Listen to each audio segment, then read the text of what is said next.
Alger a demandé à 12 agents de l'ambassade de France de quitter son territoire sous 48 heures. Décision comme une réponse à l'arrestation de 3 ressortissants algériens en France. Encore une histoire d'influenceurs algériens. Emeline Darcourt.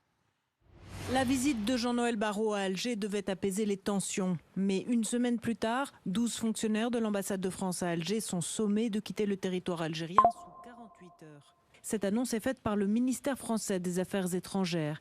Il ajoute que cette décision serait une réponse à l'arrestation vendredi de 3 ressortissants algériens soupçonnés de faits graves sur le territoire national français. Je demande aux autorités algériennes de renoncer à ces mesures d'expulsion sans lien avec la procédure judiciaire en cours.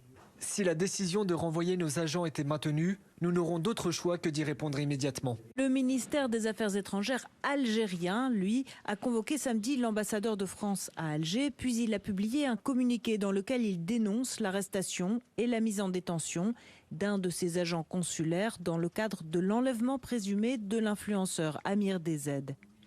Une procédure sans notification par le canal diplomatique, dit le communiqué, et sans tenir compte. L'Algérie rejette fermement, tant sur la forme que sur le fond, les motifs invoqués par le parquet antiterroriste français à l'appui de sa... Le gouvernement qui envisage, Maëva, aussi de solliciter les retraités. Tout à fait, Julie. Parmi les pistes envisagées, le gouvernement évoque de nouveau 2 possibilités. D'abord, supprimer l'abattement fiscal pour les retraités dans le prochain budget 2026 et également de désindexer les pensions de retraite sur l'inflation. Ce sont des pistes qui avaient été évoquées et évacuées lors du précédent budget parce que les critiques avaient été très fortes. Puis des pistes aussi évoquées pour réduire les dépenses de l'État. Tout à fait. Peut-être déjà en supprimant certaines agences de l'État dans divers secteurs, certains organismes qui sont jugés trop nombreux et trop coûteux. C'est déjà en cours d'ailleurs via la loi de simplification qui est en ce moment examinée dans l'hémicycle. Et puis l'État pourrait également demander un effort aux collectivités.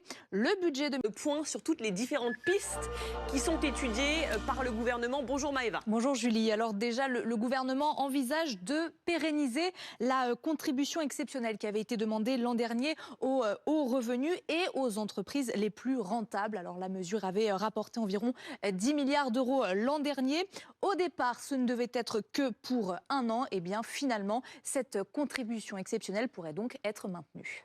Le gouvernement qui envisage, Maëva, aussi de solliciter les retraités. Tout à fait, Julie. Parmi les pistes envisagées, le gouvernement évoque de nouveau 2 possibilités. D'abord, supprimer l'abattement fiscal pour les retraités dans le prochain budget 2026 et également de désindexer les pensions de retraite sur l'inflation. Ce sont des pistes qui avaient été évoquées et évacuées lors du précédent budget parce que les critiques avaient été très fortes. Puis des pistes aussi évoquées pour réduire les dépenses de l'État. Tout à fait. Peut-être déjà en supprimant certaines agences de l'État dans divers secteurs, certains organismes qui sont jugés trop nombreux et trop coûteux. C'est déjà en cours d'ailleurs via la loi de simplification qui est en ce moment examinée dans l'hémicycle. Et puis l'État pourrait également demander un effort aux collectivités. Le budget de